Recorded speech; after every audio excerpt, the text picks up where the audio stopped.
আসসালামু আলাইকুম। আজকে আমাদের ব্যবহারিক ক্লাসের মূল বিষয় হলো মনোবিজ্ঞানের একটি অত্যন্ত গুরুত্বপূর্ণ অভিক্ষা, বেল উপযোজন অভিক্ষা বা প্রশ্ন তালিকা, বেল অ্যাডজাস্টমেন্ট ইনভেন্টরি। আজকের ক্লাসে আমি তোমাদের ধাপে ধাপে দেখাবো কিভাবে এই অভিক্ষাটির পুরো ল্যাব রিপোর্ট বা ব্যবহারিক খাতাটি তোমরা তৈরি করবে। তোমরা সবাই খাতা কলম নিয়ে রেডি হয়ে যাও। চলো শুরু করি। পরীক্ষণের শিরোনাম: বেল উপযোজন অভিক্ষা বা প্রশ্ন তালিকা। ভূমিকা: অভিজ্ঞার প্রকৃতি: মানুষ সামাজিক জীব, সমাজে সে একা বসবাস করতে পারে না। প্রতিনিয়ত মানুষকে পরিবেশের সাথে খাপ খাইয়ে চলতে হয়। পরিবেশের সাথে খাপ খাওয়ানোর এই প্রক্রিয়াকে উপযোজন বা অভিযোজন বলে। উপযোজনের সংজ্ঞা: উপযোজন হলো এমন একটি প্রক্রিয়া যার মাধ্যমে ব্যক্তি বিভিন্ন ক্ষেত্রে ভারসাম্য রক্ষা করে। উপযোজন হলো চাহিদার সাথে সন্তুষ্টির সঙ্গতি বিধান, যা কার্যক্রম, সামাজিক গ্রহণযোগ্যতা, বয়স, লিঙ্গ, অর্থনৈতিক নিরাপত্তা এবং আদর্শের উপর নির্ভরশীল। লরেন্স শেফার্ডের মতবাদ: লরেন্স শেফার্ড 1936 সালে দ্য সাইকোলজি অফ অ্যাডজাস্টমেন্ট নামক একটি বই প্রকাশ করেন। তার বইতে তিনি দেখিয়েছেন প্রত্যেক ব্যক্তির বিভিন্ন প্রকার দৈনিক মানসিক ও সামাজিক চাহিদা আছে এবং তা পরিতৃপ্তি কামনা করে। মানুষ তার জীবনের বিভিন্ন চাহিদা পূরণ করে সামগ্রিকভাবে পরিবেশের সাথে খাপ খাইয়ে চলতে চায়। ব্যক্তি পরিবেশের সাথে দুই ধরনের উপযোজন করে থাকে: 1 নম্বর শারীরিক উপযোজন, 2 নম্বর মানসিক উপযোজন। অভিক্ষার ক্রমবিকাশ: এইচ.এম. বেল 1934 সালে বেল উপযোজন প্রশ্ন তালিকা প্রকাশ করেন। 1938 সালে এই অভিক্ষার সংস্করণ করে প্রাপ্তবয়স্কদের জন্য তৈরি করা হয়। পরে 1962 সালে এর আরও একটি সংস্করণ বের করা হয়, যাতে 6টি ক্ষেত্রের জন্য 200টি প্রশ্ন এলোমেলোভাবে সাজানো রয়েছে। এই অভিক্ষার নামকরণ করা হয় বেল অ্যাডজাস্টমেন্ট ইনভেন্টরি 1962। পরবর্তীতে রাজশাহী বিশ্ববিদ্যালয়ের মনোবিজ্ঞান বিভাগের সহকারী অধ্যাপক তাসকিনা ফারুক এর বর্তমান বাংলা রূপ প্রদান করেন। অভিক্ষার বর্ণনা: 1962 সালে প্রাপ্তবয়স্কদের জন্য যে বেল উপযোজন প্রশ্ন তালিকা প্রকাশিত হয়, তাতে 200টি প্রশ্ন বা আইটেম রয়েছে। প্রতিটি প্রশ্নের জন্য 3 ধরনের উত্তর রয়েছে: হ্যাঁ, না এবং প্রশ্নবোধক চিহ্ন। প্রশ্নবোধক চিহ্ন মানে বোঝাচ্ছে যে আমি জানি না। 6টি স্কেলের সাহায্যে নিম্নের 6 ধরনের বৈশিষ্ট্য পরিমাপ করা হয়। গৃহ উপযোজন, হোম অ্যাডজাস্টমেন্ট: এই স্কেলের সাহায্যে পরিবারের সদস্যদের সাথে এবং পারিবারিক পরিবেশের সাথে ব্যক্তির উপযোজন কেমন হয় তা জানা যায়। এই স্কেলে 5 এর নিচে সাফল্যাঙ্ক সন্তোষজনক ও 14 এর উপর সাফল্যাঙ্ক অসন্তোষজনক এবং মাঝামাঝি সাফল্যাঙ্ক গড় উপযোজন নির্দেশ করে। স্বাস্থ্য উপযোজন, হেলথ অ্যাডজাস্টমেন্ট: এই স্কেলের সাহায্যে নিজের স্বাস্থ্য সম্পর্কে জানা যায়। এই স্কেলে 4 এর নিচে সাফল্যাঙ্ক সন্তোষজনক ও 10 এর উপরে সাফল্যাঙ্ক অসন্তোষজনক এবং মাঝামাঝি সাফল্যাঙ্ক গড় উপযোজন নির্দেশ করে। বিনয়ী ভাব বা সাবমিসিভনেস: এই স্কেলটির সাহায্যে সামাজিক মেলামেশা ও সামাজিক সম্পর্ক স্থাপন করতে অভিক্ষার্থীর ভূমিকা কিরূপ তা বের করা যায়। এই স্কেলটির সাহায্যে সামাজিক মেলামেশা ও সামাজিক সম্পর্ক স্থাপন করতে অভিক্ষার্থীর ভূমিকা কিরূপ তা বের করা যায়। এই স্কেলে 15 এর উপরে সাফল্যাঙ্ক বিনয় ভাব এবং মাঝামাঝি সাফল্যাঙ্ক গড় ভূমিকা নির্দেশ করে। আবেগ প্রবণতা, ইমোশনালিটি: এই স্কেলের সাহায্যে অভিক্ষার্থীর আবেগ প্রবণতার সম্পর্কে জানা যায়। এই স্কেলে ছেলেদের 5 ও মেয়েদের 9 এর নিচে সাফল্যাঙ্ক সন্তোষজনক, পরিপক্ক বা নিয়ন্ত্রিত এবং ছেলেদের 13 ও মেয়েদের 14 এর উপর সাফল্যাঙ্ক অসন্তোষজনক, অপরিপক্ক বা অনিয়ন্ত্রিত এবং মাঝামাঝি সাফল্যাঙ্ক গড় আবেগ প্রবণতা, পরিপক্কতা নির্দেশ করে। বরিতা বা হস্টিলিটি: এই স্কেলের সাহায্যে ব্যক্তির সামাজিক সম্পর্কের ক্ষেত্রে বৈরী বা বন্ধুত্বপূর্ণ মনোভাব জানা যায়। এই স্কেলে ছেলেদের 8 ও মেয়েদের 5 এর নিচে সাফল্যাঙ্ক বন্ধুত্বপূর্ণ মনোভাব প্রকাশ করে। 6 নম্বর পুরুষালী মেয়েলি ভাব, ম্যাসকুলিনিটি অ্যান্ড ফেমিনিনিটি: এই স্কেলের মাধ্যমে মেয়েদের প্রতি ছেলেদের আকর্ষণ ও ছেলেদের প্রতি মেয়েদের আকর্ষণ বা কৌতূহল কিরূপ তা চিহ্নিত করা যায়। এই স্কেলে ছেলেদের 17 ও মেয়েদের 7 এর নিচে সাফল্যাঙ্ক মেয়েলি এবং ছেলেদের 21 ও মেয়েদের 12 এর উপরে সাফল্যাঙ্ক পুরুষালী এবং মাঝামাঝি সাফল্যাঙ্ক গড় স্বভাব নির্দেশ করে। অভিক্ষার নির্ভরযোগ্যতা: অভিক্ষার নির্ভরযোগ্যতা হলো অভিক্ষাটি যদি একই অভিক্ষার্থীর উপর বারবার প্রয়োগ করা হয় তাহলে একই ফল পাওয়া যায়। বর্তমান অভিক্ষাটির নির্ভরযোগ্যতা স্পিয়ারম্যান ব্রাউন ফর্মুলার সাহায্যে এবং জোড় বিজোড় আইটেম অনুবন্ধের মাধ্যমে নির্ণয় করা হয়েছে। উপযোজন: 1 নম্বর হচ্ছে গৃহ উপযোজন, অনুবন্ধগত 0.89, স্বাস্থ্য উপযোজন 0.80, বিনয়ী ভাব 0.89, আবেগ প্রবণতা 0.85, বরিতা 0.83, পুরুষালী মেয়েলিপনা 0.84। অভিক্ষা পরিচালনা পদ্ধতি ও কার্যক্রম। উদ্দেশ্য: বর্তমান অভিক্ষার উদ্দেশ্য হল বেল উপযোজন প্রশ্ন তালিকার সাহায্যে ব্যক্তির উপযোজন, গৃহ, স্বাস্থ্য, বিনয়ী ভাব, আবেগপ্রবণতা, বৈরিতা ও পুরুষালী মেয়েলি ভাব, ক্ষমতা নিরূপণ করা। অভিখ্যাতির বর্ণনা। অভিখ্যাতির নাম কি? সাকিব।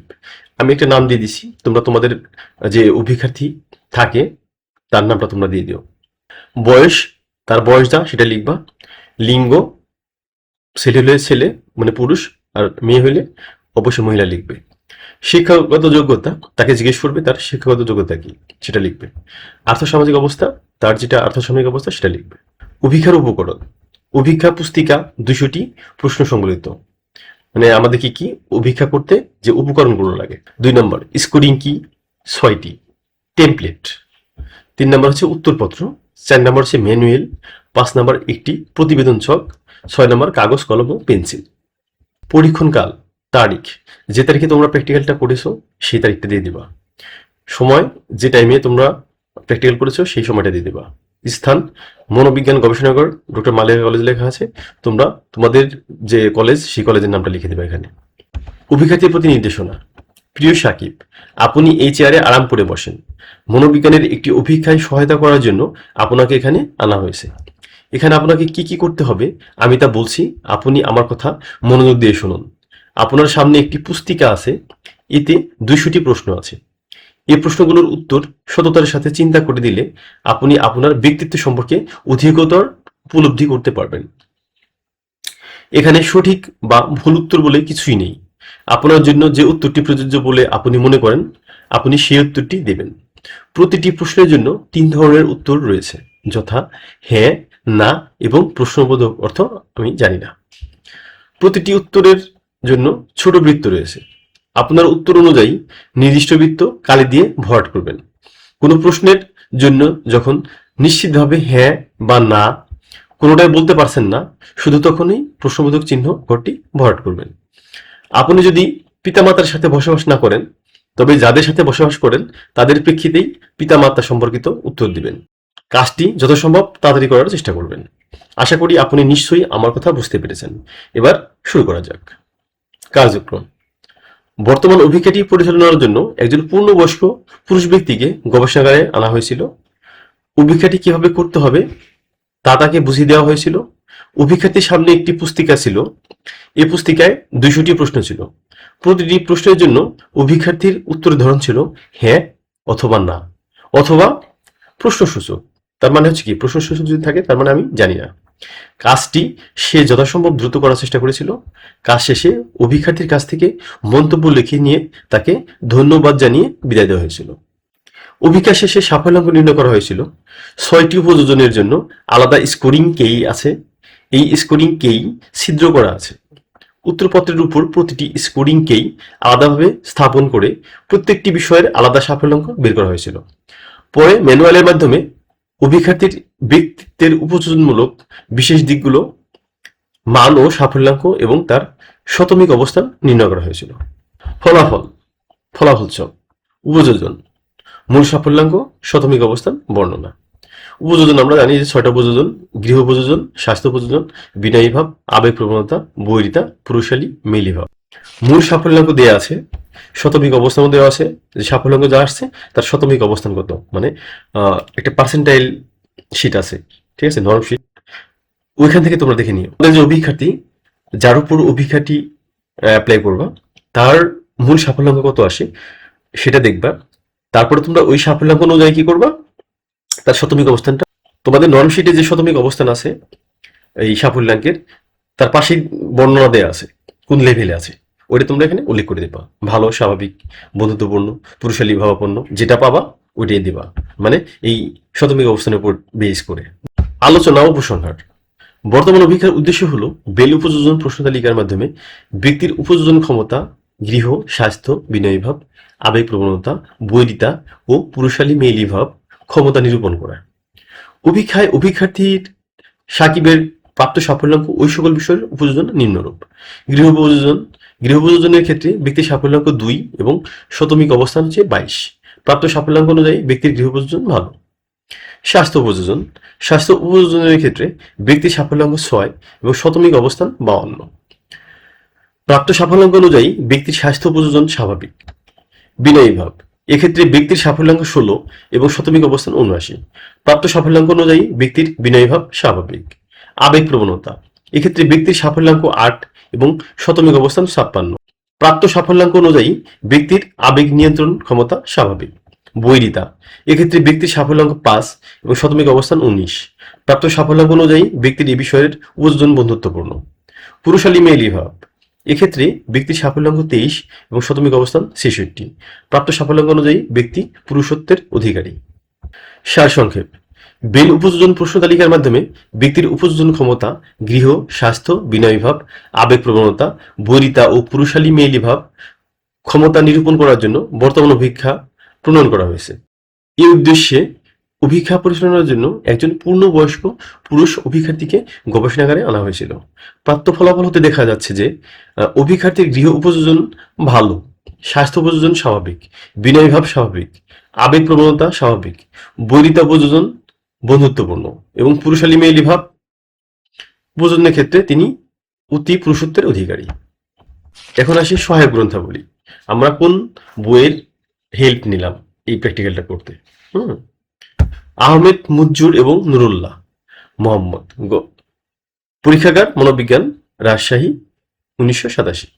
রহমান মোহাম্মদ আব্দুর, উচ্চতর ব্যবহারিক মনোবিজ্ঞান, কাজল বুক ডিপো, বাংলা বাজার, ঢাকা, 2013। মন্ডল যোগেন্দ্র কুমার, মনোবিজ্ঞান দ্বিতীয় পত্র, Hasan book house, Peridas road, Dhaka, 1997। Muniruzzaman AHM, মনোবিজ্ঞান দ্বিতীয় পত্র, অক্ষরপত্র প্রকাশনী, 43, শিল্পাচার্য জয়নুল আবেদিন সড়ক, ঢাকা। হক মোহাম্মদ আমিনুল, মনোবিজ্ঞান দ্বিতীয় পত্র, প্রবাহ প্রকাশনী, 38/2 ক, Bangla Bazar, Dhaka, 1100। Anastasia, psychological testing, New York, the Macmillan co, 98। পরিশিষ্ট বা অ্যাপেন্ডিক্স, এই পরীক্ষণে ব্যবহৃত মূল উপাদানসমূহ নিচে সংযুক্ত করা হলো। বেল উপযোজন প্রশ্ন তালিকা, নমুনা প্রশ্ন। পরীক্ষায় ব্যবহৃত 200টি প্রশ্নের মধ্যে প্রথম কয়েকটি প্রশ্ন নমুনা হিসেবে এখানে তুলে ধরা হলো। আপনার কি প্রায় মাথা ব্যথা হয়? হ্যাঁ বা না, অথবা হোয়াট চিহ্ন আমি জানি না। আপনি কি আপনার পরিবারের সদস্যদের সাথে সহজভাবে মিশতে পারেন? এই যে হ্যাঁ, না, অথবা জানি না। অপরিচিত মানুষের সাথে কথা বলতে কি আপনি লজ্জাবোধ করেন? সামান্য কারণে কি আপনার মন খারাপ হয়? এই দেওয়া আছে এখানে। হ্যাঁ, হ্যাঁ, না বা জানি না। আচ্ছা, 2 নম্বর, অভিক্ষার্থী উত্তরপত্র বা ডেটা শিট। এখানে সাকিবের পূরণ করা মূল উত্তরপত্র বা রেসপন্স শিটটি আঠা দিয়ে খাতার সাথে যুক্ত করে দিতে হবে, অথবা নিচের মতো করে নমুনা ছক এঁকে দিতে পারে, অথবা নিচের মতো একটি নমুনা ছক এঁকে দিতে পারো। প্রশ্ন নাম্বার হ্যাঁ, না, অথবা হোয়াট চিহ্ন মানে আমি জানি না। 1 নম্বর, 2 নম্বর, 3 নম্বর। হ্যাঁ, 1 হচ্ছে হ্যাঁ, 2 হচ্ছে না, 3 হচ্ছে এই জানি না, এইভাবে আর কি। টোটাল মিলে হচ্ছে 200টি প্রশ্ন। স্কোরিং কি? পরীক্ষণে প্রাপ্ত উত্তরসমূহ মূল্যায়নের জন্য ম্যানুয়াল অনুযায়ী 6টি আলাদা উপযোজন ক্ষেত্রের গৃহ, স্বাস্থ্য, বিনয়ীভাব, আবেগ প্রবণতা, বৈরিতা, পুরুষালী মেয়েলি ভাব জন্য নির্ধারিত চিত্রযুক্ত স্কোরিং কার্ড বা ট্যাম্পলেট ব্যবহার করে মূল সাফল্যাঙ্ক গণনা করা হয়েছে। তো শিক্ষার্থীরা, এতক্ষণ আমরা বেল উপযোজন অভিক্ষার ফলাফল ছক এবং তার ব্যাখ্যাগুলো দেখলাম।